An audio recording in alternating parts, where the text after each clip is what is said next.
Michael Portillo has warned Brexit not happening is clearly a possibility, as he claimed the British government could agree to revoke Article 50 to save the Conservative Party. Michael Portillo suggested the British government could still decide to put an end to the Brexit process, as he voiced his doubt about Parliament agreeing to a no-deal scenario. Mr. Portillo speculated the future Prime Minister could decide to revoke Article 50 after BBC host Andrew Neil dismissed plans to hold a general election until Brexit is resolved one way or the other. Responding to the BBC This Week host, the former Tory MP said, "It's fair to say one way or the other. It opens up the possibility that there is no Brexit. I don't just mean an absence of Brexit, but that it is actually decided to revoke Article 50, which is clearly a possibility. How exactly the Conservatives could deliver that, how they could live with it, I don't know, but I do think it's quite a strong possibility." Mr. Portillo explained his tentative prediction was based on the lack of alternative plans to either the withdrawal agreement Theresa May negotiated with the European Union or a no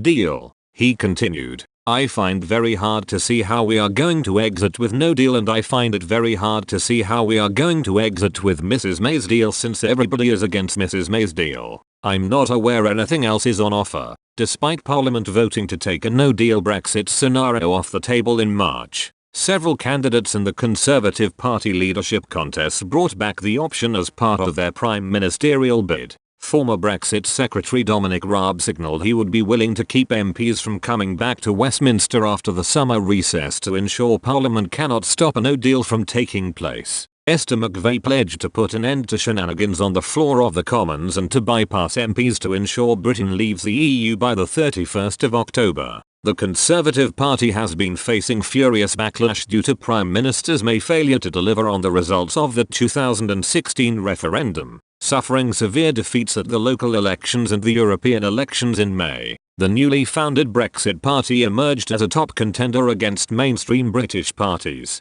taking the European Parliament poll by storm and trying their hand at a Westminster seat in the Peterborough by-election. Despite an intense media campaign, Brexit Party candidate Mike Green placed second behind Labour. Mr. Green insisted his party had run a huge campaign since their conception and hailed last night's vote as a breakthrough. Speaking on whether he would run again, Mr. Green said, "I would run again because this is my city and I love Peterborough." Defiant, the Brexit Party candidate added, "We've made a breakthrough. Give us the attention we deserve. In an election, you will see us getting more seats all over the country." The seat had originally been vacated by the removal of former Labour MP Fiona Onasanaia following her court case. The seat was seen as one where the Brexit Party could well earn their first MP.